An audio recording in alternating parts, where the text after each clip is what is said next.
Создателем TikTok является Джан Иминг. Это 37-летний китаец, чей собственный капитал на сегодняшний день превышает 27 миллиардов долларов. Но не хотелось бы забегать далеко вперед, ведь чтобы показать вам полную картину истории создания ТикТока, надо начать с самого начала. В первых месяцах 2012 года Джан Иминг создал компанию ByteDance, которая занималась разработками в сфере искусственного интеллекта. В то время данное направление активно росло на рынке IT, но еще не было таким популярным, как сегодня.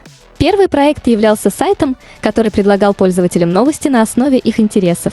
В те годы в Китае не было серьезных конкурентов в этой сфере, но при этом технология была очень востребована, потому что людям было приятно читать правильно подобранные новости и статьи. Это приложение, кстати, называлось Titiao. Шло время, ByteDance, работая над своим новым проектом, начала постепенно выкупать сервисы для создания коротких видео. В сентябре 2016 года ByteDance выпустила уже свою социальную сеть, или лучше сказать видеосервис, который имел название Douyin. Это было первым шагом, чтобы выйти за пределы Китая, потому что данный видеосервис стал доступен в Индонезии. Чтобы не нарушать законы своей страны, ByteDance выпустила приложение TikTok для зарубежных пользователей. То есть Douyin и TikTok являются одним и тем же приложением, для Китая с одним названием, а для других стран с другим. Параллельно в Китае развивалась другая компания Musical.ly, основанная в 2014 году.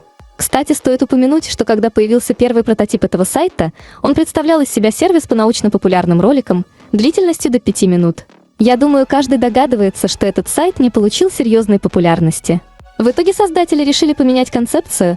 Теперь сервис представлял из себя социальную сеть для создания видеороликов и трансляции видео на развлекательную тему.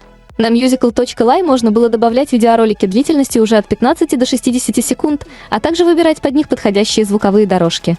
Конечно, в том числе предлагались различные эффекты для видео. Как вы наверняка догадались, этот сервис тоже был похож на современный TikTok, но еще не имел к нему никакого отношения.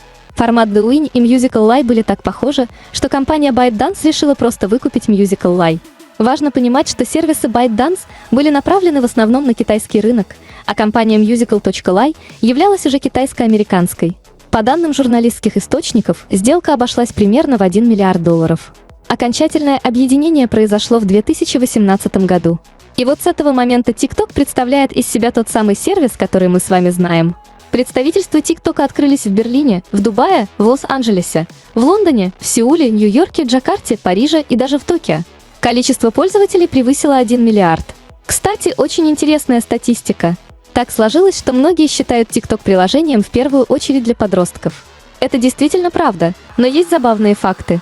Например, в Китае около 60% пользователей имеют возраст от 25 до 44 лет, а уже за пределами Китая примерно 43% пользователей старше 24 лет.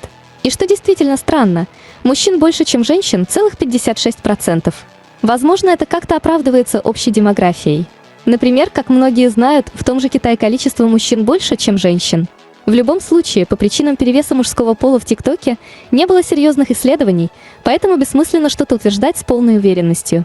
Еще один важный факт, который показывает, насколько владелец сегодняшнего ТикТока, Джан Иминг, компетентен в области ведения и развития бизнеса.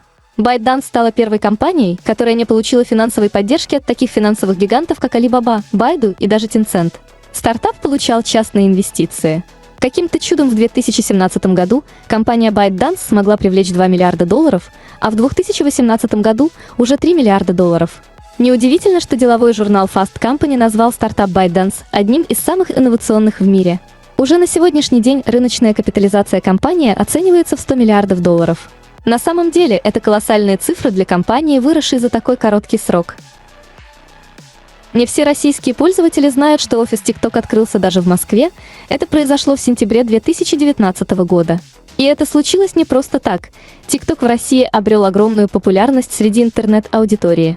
Стоит ли говорить, что пользователями данного приложения стали многие звезды шоу-бизнеса буквально за считанные месяцы? Еще в июле этого года была статистика о том, что более 20 миллионов россиян начали пользоваться данным сервисом.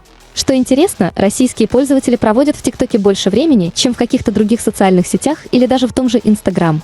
Кстати, России удалось выделиться на фоне остальных стран. За первое полугодие 2020 года Россия стала лидером по количеству запросов на удаление материалов TikTok. Всего было удалено 296 видео по запросам правительства.